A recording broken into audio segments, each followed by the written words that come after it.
Today we have a speaker that is, I would say, not very great. So the C-Lot speaker, the S49 Pro, big name, is, I would say, cool design. It also has a pretty funny layout with two drivers, like one on that side, one on the other side. But its overall tuning and audio performance is definitely not what they claim. For example, they claim it has super bass performance. So super bass, I couldn't find it. The only thing I could find is a bit of upper bass boost, but no deep bass or anything. And you can clearly see it to the passive radius as well, but also you feel it and hear it. It doesn't do a lot of things below, I would say, 100 Hz. It's really sad because it is a really big speaker. Its overall build is also not very bad. It has some light show, which you have different modes for. You can also disable them, but you have like fading color or fading between different colors. So it's a bit sad that this speaker has no audio quality. And yes, I have tested out a lot of cheap speakers lately, but this is one of the last great things. It's just that it is very flat sounding, no bass. Yeah, the treble and the vocals and the mids are alright. It's not like distorting a lot or anything, but yeah, it lacks bass and like a lot. And for a speaker of this kind of size, you do expect a bit more bass. Yes, it's a cheap speaker. It's around $50, I believe, or $40. But I have seen speakers for $30, $40, $50, like for example the MLOF speaker, but also like the Mifa Wildwatt is pretty close to the price, that do perform a lot better in bass performance. I even have seen some smaller speakers perform a bit better, like the Toso PA1.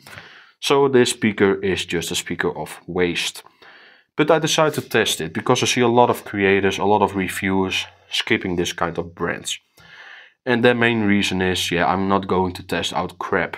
And yes, testing out crap, it is not always great, because this does cost me a bit of money, around $40.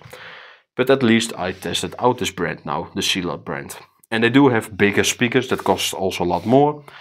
But because the brand doesn't really reply on my emails, I will not spend $200 or $300 on a speaker of this brand, because they could also not be that great. And also reselling these kind of speakers, yeah, to somebody else, because I do need some money back, is also not easy with brands that are unknown or not very great for the money or the price. So yeah, without further ado, here are the audio samples. I would say enjoy them, but you can't really enjoy them on this speaker. But again, my main reason is just to still try out brands like this, even though they are not that great. The same goes with SoundArc. SoundArc, not a great brand, but hey, at least I try it out. Not like some other reviewers that only review JBL or Soundcore if they are paid, for example. Yeah, a lot of people get paid these days by brands. I do not do that kind of thing. There are a lot of brands that offer the pay stuff, but I deny it. So yeah, without further ado, here are those audio. But again, you can't really enjoy it, but at least you will know how the sound is of this a bit of a mess speaker with overall okay build.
And just hard discipline, pot simmering. Picking up no rocks in the pan, watching the plane form in the sand, bidding cancers out of thoughts in my head. Late nights, no sleep in my bed, trying to see my dreams manifest. Look at that, now look at that. Put the past on ice. I was bad like Mike. Now I'm good like Kendrick said, boy, we gon' be alright. I just double my price. I get love on sight. That's the only love I like. Now look at that, we nice. For all the ones who showed up with no motives. That fake love is so bogus. I don't take love from false owners. Don't respect those who promote it. On paper, you look honest. On the outside, looking in.